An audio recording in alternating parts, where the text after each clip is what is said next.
All right. Good morning, everybody. This is the next in our series of monthly all staff trainings, and I really am excited about this one because we're going to talk about how to develop story ideas, blog ideas that really evoke emotion, engagement, and essentially the alternate title for this is how to get more eyeballs by the hour. We have kind of limited time, money, and expertise to create all the content we need to create, whether you're on this editorial team, you're on the client services team.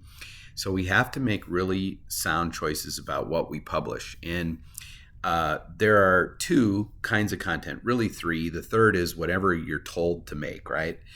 But the two kinds of content I want to talk about, and really the one kind I want to spend bulk of our time on today is intentional content. Intentional content is stuff we choose to do because we feel it's going to be worth our time and effort. Reactionary content like breaking news, press releases, blurbs, that's all stuff we have to do kind of in the normal course of creating content. And that's true whether you're thinking about editorial team or you're thinking about client services team. Pancake Pantry is going to have a pipe explode and have to close for a couple days. That's breaking news. There are always going to be things that we have to react to along the way. But what I want to talk about today is when you're sitting down to be thoughtful and intentional and targeted about creating content, how do you decide what is going to get the best response? What is going to be the most popular? What is going to achieve the goal? And intentional content is almost always goal driven. We're either targeting a keyword, a key phrase for a client or for source. We're exploiting an advantage. There's something, if we write about this right now, it'll be timely. Or if we write about this right now, no one else is writing about this. And so we'll be the only ones who have this information. Both of those factors, by the way, have been consistently over the 10 years now plus that we've been doing the source, doing Williamson Source. Both of those have proven to be very important variables when we're the first to write about something and when we're the only one who writes about it. Those are often two very important factors in what gets the most eyeballs. And another reason for intentional content is addressing a gap in the overall market. How do we build on something that's already popular? And what's something that there appears to be a demand for information about that no one's writing about? What's missing out there? So let's talk a little bit about how to mine ideas. I'm going to forgive me, but I'm going to probably make a couple of different radio references this morning from the old days. But occasionally, what I get very frustrated about how we are choosing content priorities and what we're writing about, and I get frustrated that it's not more instinctual to people. And I can tell you that the reason that happens is nothing to do with you guys. It's everything to do with me. I'm used to having there are people out there in the world who have an instinctive ability to know what will be popular. And a lot of them end up working in the old days. A lot of them ended up working at the newspaper. A lot of them ended up working at radio stations. I happen to, most of you guys know Jim, my business partner for 30 plus years. Jim was one of those people. Jim had a unique ability relative to music to understand what was going to be popular, what people would like. And I've worked with a great number of people over the years who just instinctive. A lot of them become morning show hosts. A lot of them become program directors at radio stations. A lot of them become editors at newspapers. A lot of them become news directors at television stations because they just instinctively know, hey, they see something and they go, this. This is going to be popular. So what do you do if you don't have that instinctive ability? So I'm going to take you through how I do it, and offer you some suggestions how you can do it, and strongly encourage you to really intentionally begin building out these idea sources around you. Okay. So the first is comparative media analysis. What's popular is what's popular. And in today's world, in the Google world, in the social media world, the cream always rises to the top thanks to these algorithms. So when you look at sites, apps, feeds, these are gauntlets that content is running all the time. And what has made it to you has passed through any number of obstacles. And so chances are good, if you look at what's trending, if you look at what's popular on other media brands, you will get a good idea of what you ought to be writing about. And the national, you might say, well, what am I going to learn from CNBC or the Weather Channel or CNN or Fox or NBC or fill in the blank news? What you're going to learn is what the national conversation is. And the natural step to take in our scenario is, how does this national conversation relate to what's going on locally? So, for example, I was thinking to myself Wednesday, my wife was flying to Atlanta Wednesday afternoon, and she texted me from the airport and she said, my God, nobody in this airport, nobody is wearing a mask. And that was the day after a federal judge had struck down the mask requirement. And I thought, man, I really would like her to send me some photos of nobody wearing masks, because that would make a great story, right? She refused to send me photos. But they can't all be winners. But your social media feeds, what's viral is what's popular. And viral is relative. There are things virally going around Williamson County, Rutherford County, Sumner County, Wilson County, Cheatham County, Murray County, Dixon County. Who did I leave out? Cheatham County, Robertson County, Davidson County. There are things virally going around these little smaller communities that if you're watching your social feed, you will find story ideas. There are groups in Facebook particularly, but in LinkedIn, in Facebook, there are groups that are designed to talk about certain topics. And so you should be members of those groups that are relevant to what you're writing, the places you're writing about, the things you're writing about. If French's Cabinets is in kitchen design and high-end kitchen cabinets, we should be in some sort of LinkedIn group that is high-end kitchen design. Yes, it exists. And so social media is aggregating conversation that can be very helpful to us to understand what people are talking about, and then we can choose ideas that relate to the conversation that is being had. We can build on success. Michael and Andrea have been doing a lot of experiments around going deeper on something that's already working. And then there are tools like Google Trends. You can see what's trending on Google, and keyword research, obviously, for our clients. What do people search to get to high-end kitchen cabinets? What do people search to get to residential roof repair? What do people search to get to orthodontics? These are no-brainer ways to find different ideas. I'll give you some real-life examples here. So this is just this is the MSN landing page. So something happened on Jimmy Kimmel. There's stuff happening with the war in Ukraine. There's all kinds of different things here. Some are political, some are just national conversation, and um, here's wearables and how they're tracking all these different vital signs. This is channel 4. You can actually go and look in every one of the almost every one of the counties we cover, half the counties we cover, and you can isolate all of channel 4 onto Wilson, Williamson, Sumner, Rutherford, and Davidson.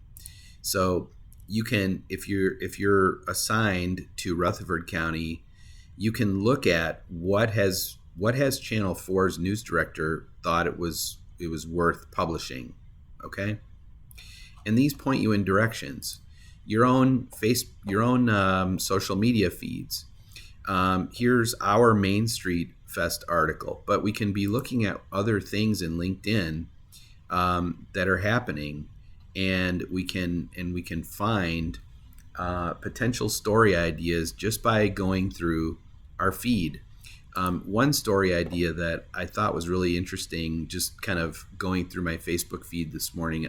This is a recurring graphic that a bunch of people seem to be shooting around, and it's about how people keep saying I never realized that all the east-west interstates end in 0, and all the north-south interstates end in 5. And it's like just a silly little thing, but I've seen this now in my Facebook feed. So many different people have now shown this, that this tells me that there's a lot of interest in this, and maybe this is a good story idea. It, of course, is a great story idea. Brentwood Academy is saying, we're sad to hear the passing of, and here's photos. So this is a story idea. We just contact Brentwood Academy and say, could we have permission to use these photos and post this article? They're going to say yes, right? And this will get traffic today on our site if we haven't already posted this. So there's a gold mine of story ideas within our social feeds, and people are talking about other stuff that's going on. This is the Fairview Then and Now group. These people post great old photos.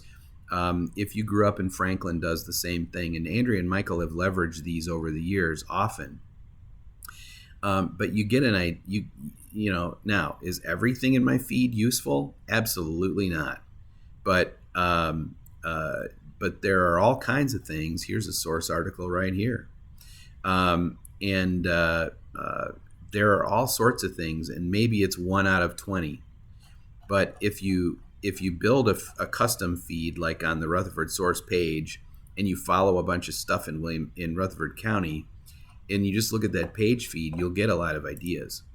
YouTube is the 3rd largest search engine on the planet, and if you just go to your landing page, you'll see things that on a sort of a national basis, global basis, are really trending and are really interesting. Now, this is also showing me a bunch of SEO and marketing things that are people that I follow and videos that I've watched. So this is based on my behavior on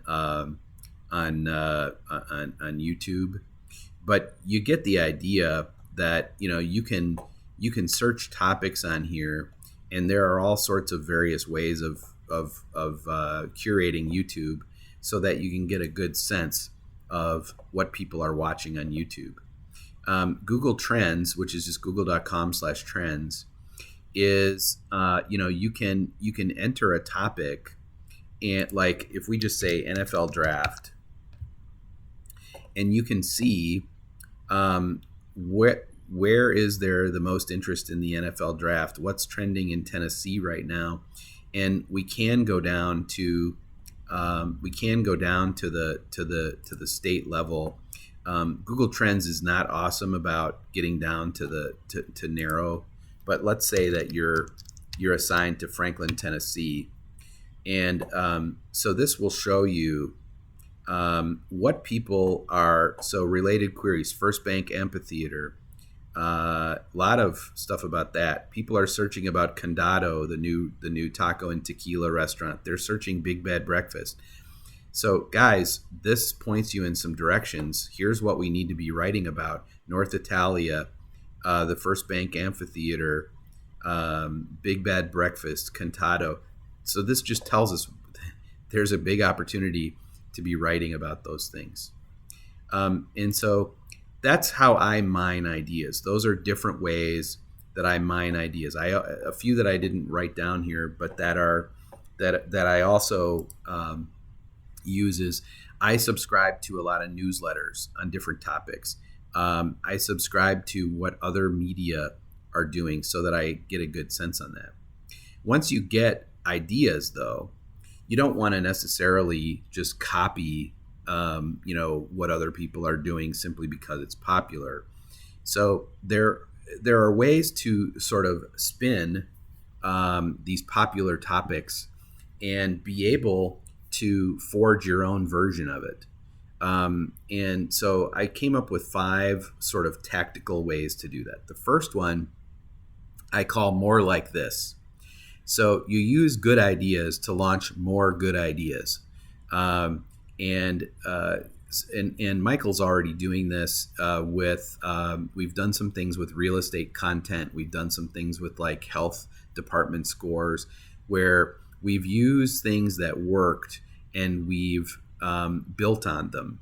So instead of just doing the real estate transactions, we've started doing like the 5 most expensive homes for sale right now and things like that. So we used a good idea, a popular idea, to launch more ideas like that sort of build on the popularity of something we already do. You can shuffle the deck. There are always ways to rearrange, reprioritize lists for new audiences. One of the ways that we do this is we create sort of listicles around the best taco places in Williamson County and the best taco places in Rutherford County and the best taco places in Wilson County.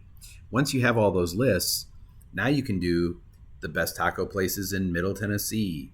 Tacos every day for a month list. There's a million different ways to shuffle the deck. You can aggregate. We do this in the form of, in case you missed it, we take our most popular content and we repackage it into a listicle so that we take things that are popular and we just repackage them, we aggregate them in a way that they appeal to even more people. If you're doing this for French's Cabinets, and we have like 5 different articles that we've done over time about modern kitchen design, you can aggregate those into their own list, and then you're building on what you've already created. You can go deeper. Maybe we have a really successful article about Cantado, a new restaurant that's opened up, and in there it mentions that, I'm making this up, but I'm just saying it. Let's say in the article it mentions that they have 45 tequilas. Well, if the article about Cantado is really popular and you want to write more about Cantado, why don't we follow the article about Cantado with the 45 tequilas available at Cantado? Or, if people are really interested in Cantado, then, you could say, you can go a different direction and just, you can go deeper on that entire development where Cantado is, that whole McEwen North development. The point is, there's almost always some little element of an article that you could follow up and go deeper on that one thing that you really didn't say everything about, but you have more information. The long tail.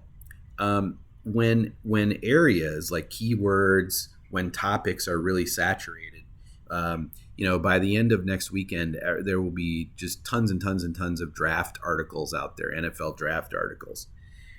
When a space gets crowded, go narrow, and start getting more and more specific about what you write about. An example of this is with a lot of our real estate clients, we're developing neighborhood pages that are optimized around the idea of homes for sale in fill in the blank neighborhood. We're getting more narrow because the real estate space is very crowded, and So we need to look for the opportunities where we can super serve a smaller subset of the audience that's really interested in this topic, but they want to go deeper. So we go deeper with them. And so, I think the challenge that we all have is there's only so many hours in a week, right? So how do you allocate your time and get the most out of the time you allocate to content creation? And here's some general rules. There are always exceptions, but in general, the more evergreen the content will be, meaning the more usefulness it has over a long period of time, the more time you can spend to create it. The 10 best places for fish tacos in Williamson County lives seemingly indefinitely. So you can spend a little extra time organizing that. An article about an Earth Day event that is happening today and then is over and is never spoken of again is very perishable. You don't want to spend a lot of time on that article because that article is going to live for maybe a couple days and then nobody cares. So don't spend a lot of time on something that's highly perishable. We've talked a little bit about this concept of editorial cost per thousand. Like, what is it costing us per 1,000 page views that we generate versus RPM, which is revenue per thousand? What is it costing us to get those 1,000 page views versus the revenue per 1,000 page views that we can make from it? And if we ever have a hope of getting our editorial cost per thousand and our revenue per 1,000 page views to meet and get the revenue above the editorial cost, we have to be thinking about, and you should be thinking about, and if you have questions about this, I'd be happy to do the math with you. Be thinking about how much revenue is being generated from the content that I make. And is it more than I'm making? Meaning, is the content that I'm creating generating enough revenue to pay for me? It's a good question. And in general, we're making about a little over $3.60 per 1,000 page views in revenue, in ad revenue. So, if, for example, if I'm just making this up, but if you made, everybody makes more than this, but if you made $10 an hour, that would mean that if you allocated an hour to an article, it needs to get, in rough numbers, it needs to get about 3,000 page views in order to break even on the time you spent on it. And of all of the ideas you have, which will get the biggest bang for the buck? Needs versus wants. There are things we need to do. And sometimes there are articles that need to get into Williamson Source or any of the sources or into a client site just because we have to have that. And then there are wants. When you get to optional content and you're thinking about, I could spend this hour writing anything I want to create. Of all the ideas, of all the things you could do, I would encourage you to point yourself toward the thing that you feel is going to get the most page views. And you should know how many page views everything you ever write and publish is getting. And Andrea and Michael are, for the editorial team, Andrea and Michael put these lists together. You should be looking to see, because that's how you learn what's popular and what's not. And we take the articles that do the best and we say, let's do more like this. And we take the articles that no one seems to care about and we say, let's do less like that. Let's not keep doing that. Why beat our head against a wall nobody wants to read? How do you save time? You organize your feeds. We were talking about that earlier. Organize your information so that you can spend a little bit of time every day looking at what is the conversation out there, what is happening in the sphere that I'm trying to influence, and follow experts, follow newsmakers on these topics. If we're writing and creating ideas for Weir and Kestner and their injury attorneys, we should be looking for groups we can join on LinkedIn and other places about marketing injury law firms and see what other people are doing. We don't need to reinvent the wheel every time we're doing this. Now, say that again in your mind for every client that you ever have anything to do with on our client list. Copy with taste. We've talked about copy with taste. Next month, it is our training topic. We're going to do some advanced work on how to copy with taste. Copy with taste I use almost every week, at least once. I'm going to show you some exact examples of where I've really done it, and I think you'll love it. Damsel in distress. Get passionate people on these topics to do your heavy lifting. Brentwood Academy has posted those photos. They've gone and found they've done the work. They've found the archive photo. They found the before and the after photos. There are people out there who are creating a lot of content or willing to create a lot of content with photos, videos, graphics, interviews, information that becomes your article. And you don't have to do the work because they're very passionate about it and they want to share information with you that you can then distill into a great article. And plan ahead. If you can develop your ideas early enough where you have time to let them simmer and time to put them together, you have time to say, hey guys, I need photos of X, Y, and Z. Hey, Austin, I'd like to get a video of this. Hey, graphic design people, can we get an infographic that kind of demonstrates these numbers? Or hey, could we get a map that shows where we're talking about in this article? Give yourself time to reach out to people and get more information that makes the article, makes the content more valuable, more useful. The more you can plan ahead, the better your content's going to be, the more likely it is to maximize its potential in terms of page views. And balance quantity and quality to optimize your bang for the buck. I think in general, as a general rule of thought, now this depends greatly on what your assignment is within our teams. But if you're, I'm going to speak to Elisa, Donna, Taylor, people who are doing less, more original content, right? And less packaging of information. You want to spend about a third of your time on some A articles. These are going to be about 20% of everything you publish. Big, evergreen content, maybe series, things where you can develop out an idea that you know is going to be popular and you can wear it out. In our county source environment, this is like, hey, I could do a version for every county and then I could have one big Middle Tennessee that follows it up and gets more bang for the buck later. I can do the work once, publish it a bunch of different ways, bunch of different places, get the maximum amount of page views out of what I created. Another third of your time should be on a few extra B articles. That's about 40% of everything you're going to publish. Recurring popular content, the most expensive homes for sale in, homes for sale in,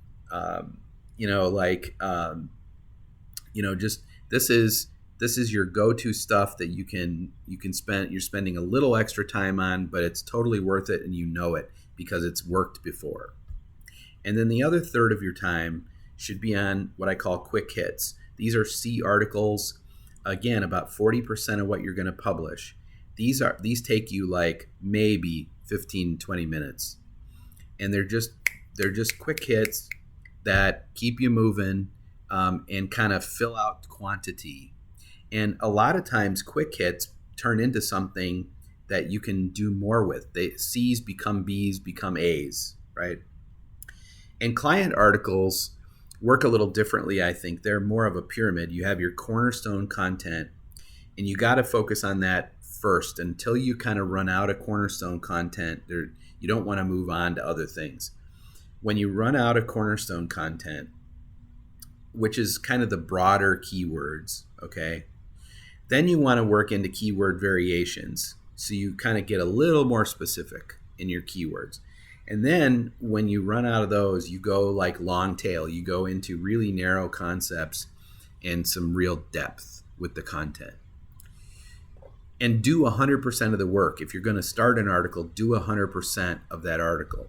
Content isn't king if it can't be found. So you have to invest time in the SEO. Doesn't matter whether it's an A or B or C, but it does matter how much time you put into the SEO if it's an A, a B, or a C. And in my view, you're going to spend more time on an A than you are on a C. Invest time in headlines and images. We've spent the last 2 months talking about headlines and images. Relative, again, to A, B, or C status, invest an appropriate amount of time selecting these, getting these right. And then always publish everywhere that makes sense. Don't just publish in one place when you can publish in 5, 6 places. That content needs to be out there and it needs to be findable. And there are so many platforms that we just have to we have to maximize. We have to publish it everywhere that makes sense. Where is content headed? I just want to spend a minute on this. Content is not just articles and posts anymore. Content is becoming more multimedia, and it's taking on these more consumable formats. We talked this morning in our client services team meeting about Google Web Stories. I'm going to tell you about that in a second again. Remember, YouTube is like the 3rd largest search engine, so videos become very important in many cases. That's why we've added Austin to the team. That's why we want to get better at that. Instagram stories, TikTok reels, Facebook stories. These are all different ways that content becomes more consumable. And Google is headed toward what they call things, not strings. The way that search has worked historically is you type a string of characters into a search engine, you hit go, and it gives you answers back. Google is moving quickly and desires to move quickly in the direction of you not having to type things into the search engine, that it just anticipates your needs based on what's going on in your world. It's a lofty goal. I don't think it's necessarily that practical, but they're going to press hard on it. And what that means is it creates opportunity for us. And imagine always how your content might fit into a world where Google Web Stories, YouTube videos, Instagram stories, TikTok reels, Facebook stories are how people are encountering content now. So I'm going to share with you, I'm running a little bit over, but I'm going to take like 5 more minutes, 6 more minutes, and I'm going to show you a real practical example, okay? And this is our Source Local Marketing blog that I've been responsible for. And I want to show you that pyramid of cornerstone content with the broader keywords, keyword variations, and then some long tail variations, and what I also call breaking news. And so if you look at our Source Local Media website, we have our local marketing blog, okay? And so you start to get a sense when you go through here. This is all content that I've created on my own in the normal course of the week. I try to add at least 2 new pieces of content to this blog every week. And I'm pretty religious about it for the last couple of months, because I'm trying to build out all the categories that we're writing about. And you'll notice, like, this category is now pretty full. This category needs a little more help. This category's full. This category's full. This category's full. This category has nothing. So this is kind of like high priority on my list. But all of these are articles that I've created using the strategies that I just showed you. I started with keyword research in this case, and I have a list. I have a long list here that I created, and I'm basically just working to check things off this list. And until I've written about all of this, I don't need more ideas. I have all the ideas. I did like one huge idea session where I figured out what I needed to do. I follow a couple of experts that I like who are prolific content creators, And then I also subscribe to like an Axiom newsletter on digital marketing. I subscribe to some various things so that stuff is dropping into my social feeds. I follow people on LinkedIn. And so stuff is dropping into my social feeds all the time. We just published last week. We published, this is what I would consider a version of breaking news. Google came out and said that they're retiring Google My Business as its own app, and they're kind of moving it all into this new app, Google Maps and Search. And so because that matched up with some keywords that we have that are on my priority list, I just wrote a quick article that is optimized around the Google Maps and Search, because I assumed that because this is new and there's scarcity about, not a lot of people have written about it yet, I wanted to quickly post something that was optimized around Google Maps and Search. And I used a secondary keyword of Google My Business. And I just took Google's official announcement, I backlinked to it, and then I linked to some other content in our own website. And this was really quickly put together. I don't think I spent more than 20 minutes on this, and I would be venturing. It's already got 34 views, and I just published this the other day, and we've promoted it 0. 34 views organically already.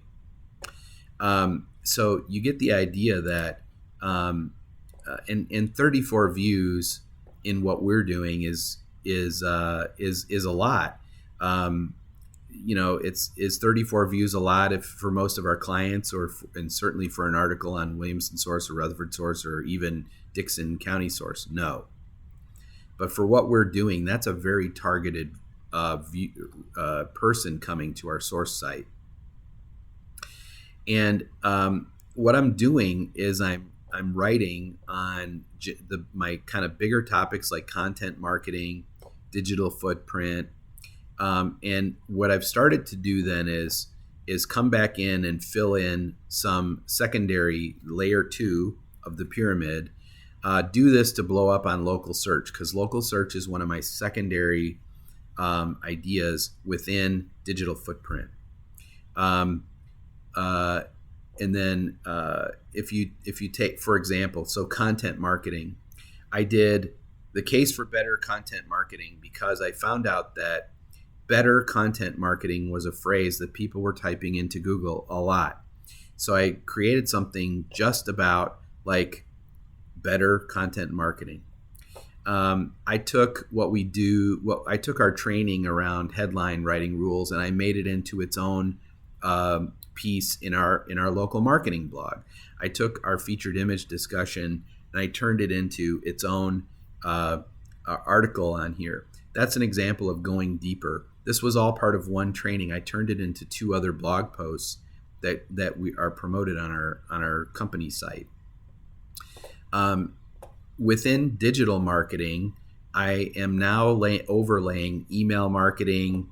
I found out that there was there was a big opportunity in keywords around marketing against competitors.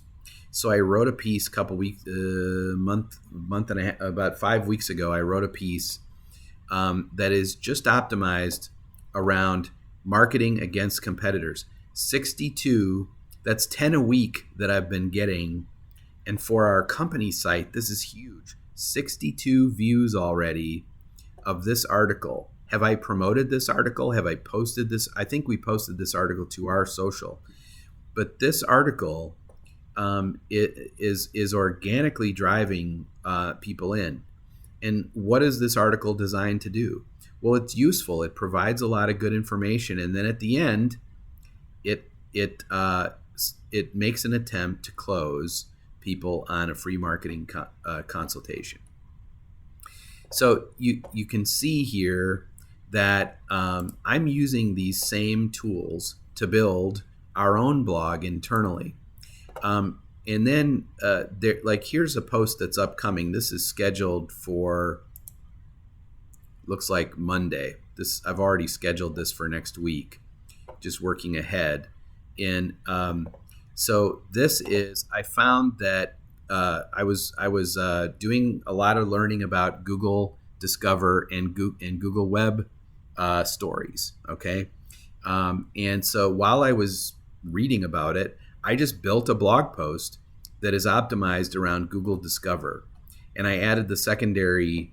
I ended up adding a secondary keyword of Google Web Stories. What I will be doing is following this article with another article specific to Google Web Stories. And this hasn't published yet, so I can't tell you, how much traffic it's gotten. But the idea is that over time, I'll continue to build out until I check off all my keywords. And so I'm using essentially one brainstorming session where I spent, I think, about an hour and a half researching ideas, and just following rabbit holes to see what people were writing about. And I literally just kept writing things down on a legal pad. And I have fueled what our blog is going to be about for literally probably the rest of the year. So these tools, there is a way to train yourself to identify really good content ideas, and then based on the amount of time you have, prioritize them so that you start with the things that give you the biggest bang for the buck, and then you just follow the numbers. You look at, what am I writing that people really love? What videos am I creating that people really love? What is really getting traction out there?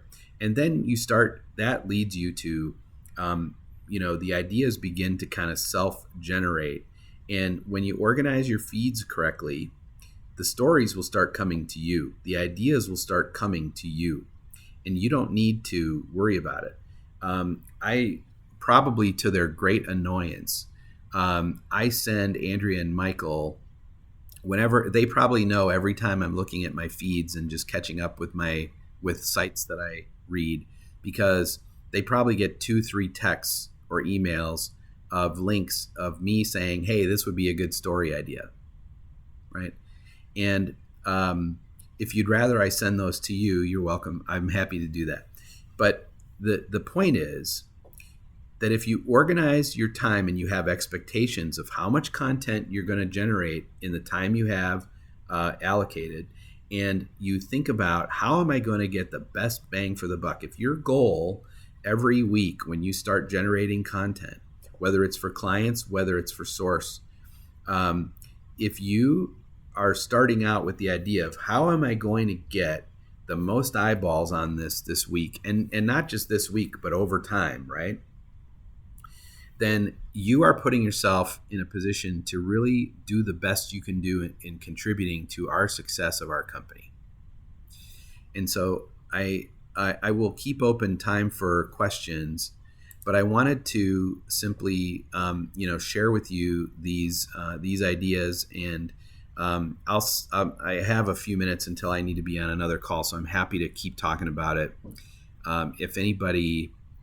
If it's raised questions or ideas for people, or maybe there's a tool you use that I haven't mentioned that you'd like to share with everybody else. Anybody have a good share or a question?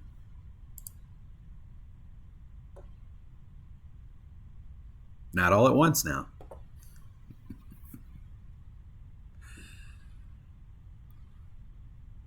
All right, we'll edit this awkward silence out.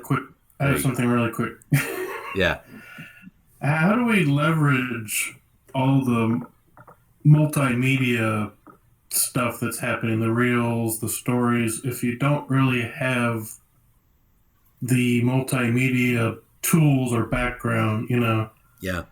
So we started having a conversation about this morning in the client services team, that I'm setting an expectation that over the week, and I'll share this homework assignment now with everybody else who's joined us from the editorial team. I want everybody to spend 20 to not more than 30 minutes over the weekend sometime. And I want you to look at Google Web Stories.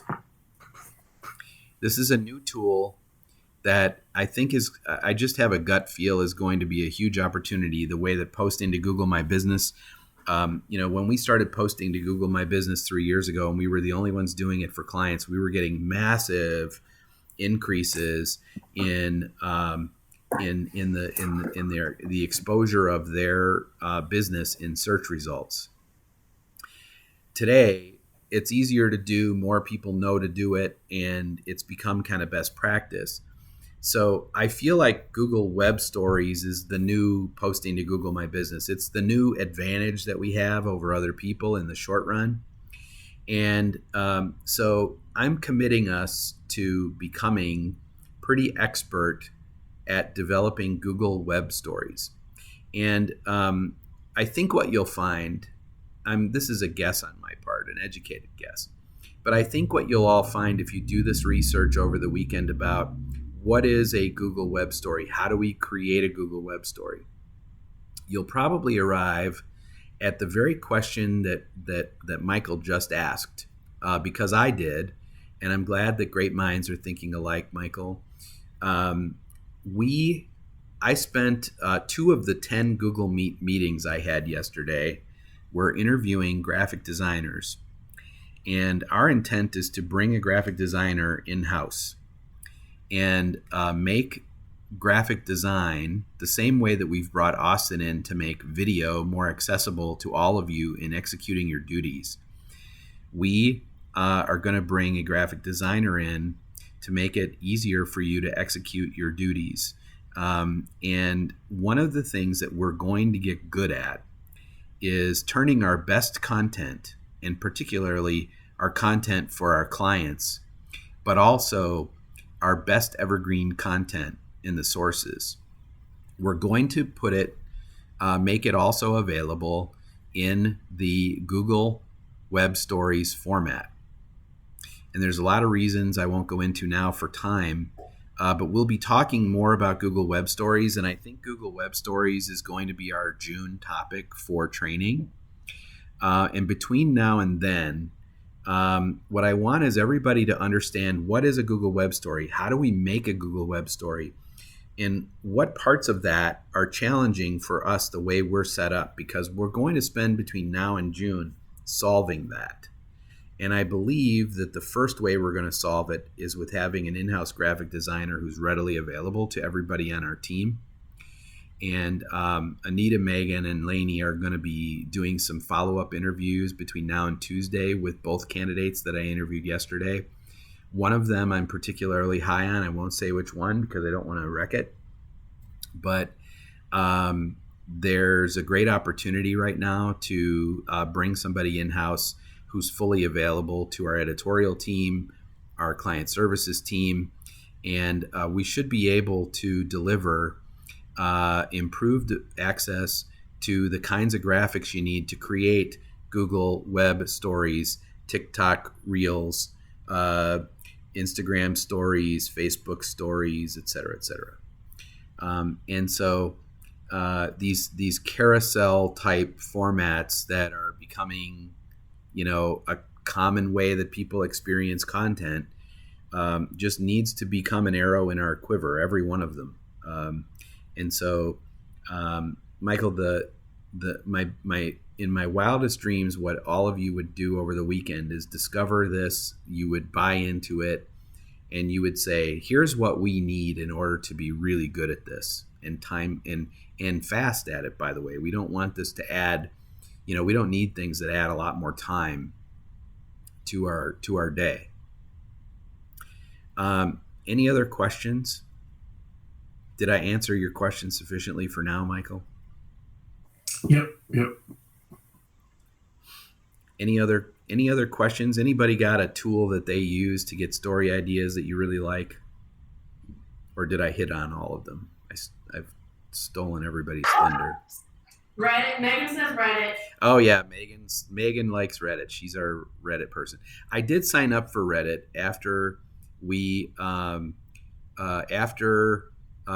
Uche told us to do it when we were talking about copy with taste. I did sign up for Reddit. I have found it difficult to really find. I have not plugged into the right groups in Reddit yet, but I definitely experimented with it. And yes, I think for some of you that could be a really great way to access content. And I think that LinkedIn groups, Facebook groups, different things like this are very comparable and maybe a little better built out because they're more readily accessible to people. And if you're not utilizing LinkedIn to identify people in the areas that you're writing about, I think you're missing a huge tool that a lot of people, John Uche mentioned this in the video that we all watched on Copy with Taste. He was stunned at how much LinkedIn has influenced his ability to grow his business. And I think that LinkedIn has become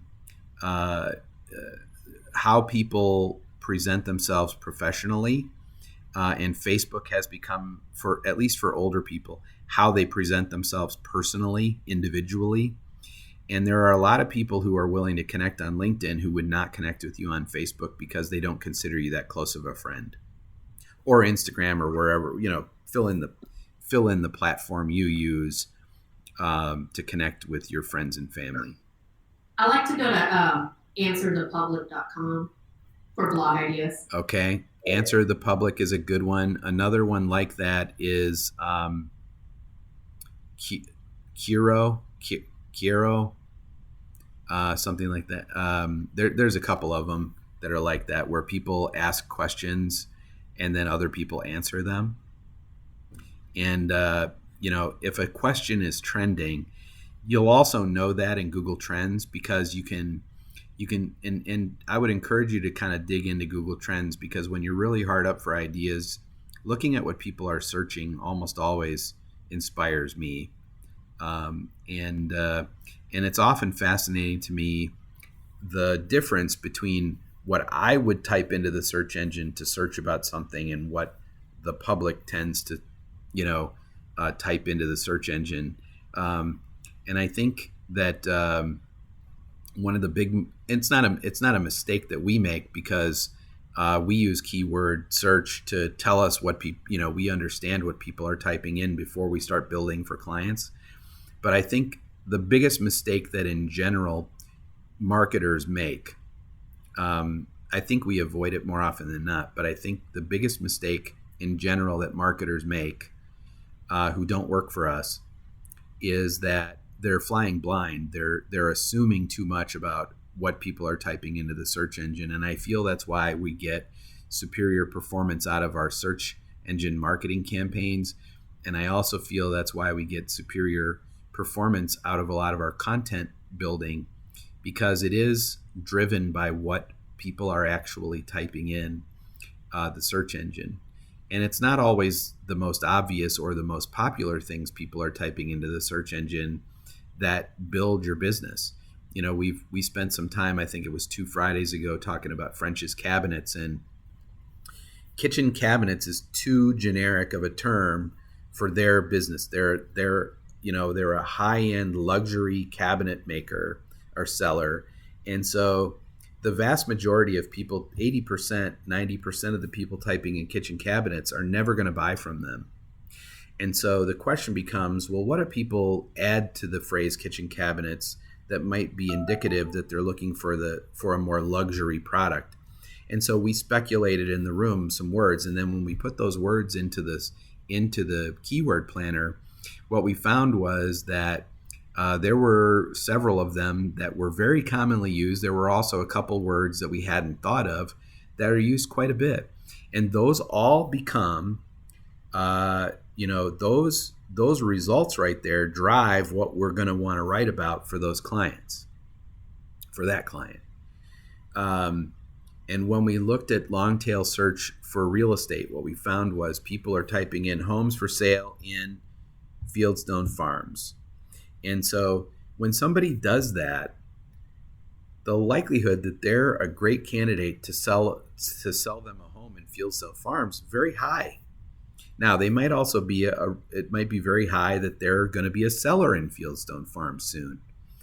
And so these are ways that we use behavior, search behavior, location behavior, to help us narrow down our targeting. And when you go back to our basic marketing formula that we use to drive everything we do for every client, targeting plus messaging plus reach equals results. Targeting is critical in and of itself. You can't just mail in the targeting. You have to stop and think about how would we, if, for example, like with French's Cabinets, we're not going to advertise to somebody whose house value is $200,000, $300,000. Those are not the homes where people put $100,000 kitchens. You don't spend a third of the value of the home on the kitchen. You just don't. So these are all ways that we use our minds, that we use smart, an intelligent approach, a logical, well thought out approach. And content development, content creation is no different.